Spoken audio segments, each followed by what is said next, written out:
பிஜேபியிலிருந்தும் காங்கிரஸிலிருந்தும் திராவிட முன்னேற்ற கழகத்திலிருந்தும் அதிமுகவிலிருந்தும் எல்லா கட்சிக்கும் பெயரை போட்டு பெயர் போடாமல் அவர்கள் தந்திருக்கின்ற நாம் தமிழர் கட்சியினுடைய தலைவருக்கும் இந்த நேரத்தில் மனமார்ந்த வாழ்த்துக்களை தெரிவித்துக் கொண்டு அவர் காலையில் தான் எனக்கு தயங்கி ஃபோன் பண்ணார். இந்த மாதிரி அவர் வராரு, ஸ்டேஜில் ஏதாவது நடந்துடுமா அப்படின்ற மாதிரி சொன்னார்.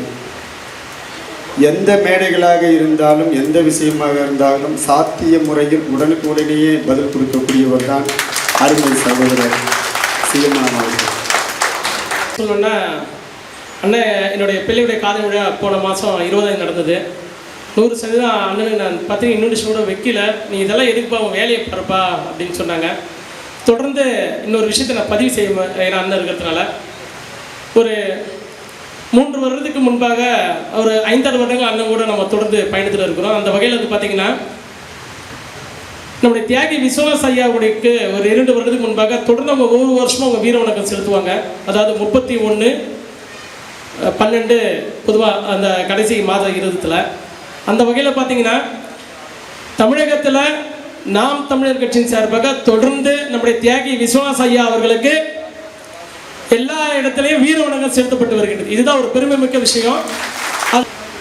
ஒரு மேடைக்கு வந்திருக்கிறார், அவர் பேசும் அந்த பேச்சு சில பேருக்கு ஏற்றுக்கக்கூடியதாக இருக்கும், மக்களுக்கு நல்ல விஷயமா இருக்கும். அவர் போய் போட்டோ எடுத்துக்கின்னு தொல்லை பண்ணுறது, இதுதான் நடிகை உச்சத்துக்கு போகிறதுக்கு காரணம். இதுதான் காரணம்.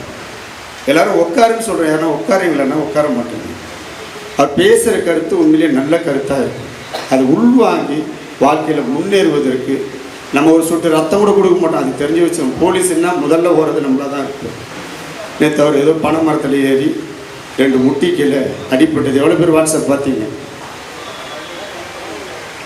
வாட்ஸ்அப் இல்லாத காலத்தில் விஸ்வநாத் ஐயா தாஸ் அவர்கள் போராடி இருக்கிறார். அவருக்கு அடிப்பட்ட விஷயம் எனக்கு எப்படி தெரியும்? அவர் ஃபோன் பண்ணி எனக்கு சொன்னார். கிடையாது. அந்த அளவுக்கு நீங்கள் அரசியல்வாதியெல்லாம் வெயிடுபட்டால் கொடைப்பிச்சுக்கு போகிற காலம். அன்பு சகோதரர் ஹசன் கோச்சிக்க மாட்டார்னு நினைக்கிறேன். இன்னைக்கு எல்லாரும் நம்ம அழைச்சிருக்கோம். எதுக்காக என்ன காரணம்னா, இன்னைக்கு உண்மையாக சொல்லணும்னா அந்த கண்ணனை சொன்ன மாதிரி நம்முடைய சட்டமன்றத்துக்கு வந்து பார்த்தீங்கன்னா ஒவ்வொரு வாட்டி நாம் தமிழர் கட்சியின் சார்பாக 2 நம்முடைய சமூக மக்களுக்கு தொடர்ந்து நம்முடைய வேட்பாளர் நிற்கிறதுக்கு வாய்ப்பை கொடுத்துக்கிட்டு இருக்கிறாங்க. பொதுவாக இதை தான் நாங்கள் என்ன சொல்ல வரணும்னா, எங்க மக்கள் எல்லாருக்கும் ஒரு மிக மிக ஒரு முக்கியமானவர்.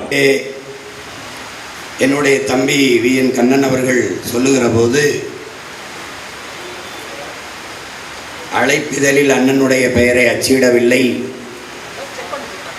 நாங்கள் அழைக்கவில்லை, ஆனாலும் அண்ணன் வந்திருக்கிறார் என்று குறிப்பிட்டார்கள். நம்முடைய வழக்கம்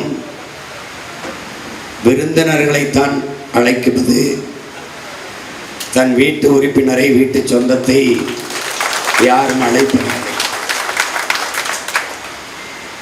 இது எங்களுடைய பிறவி கடமை.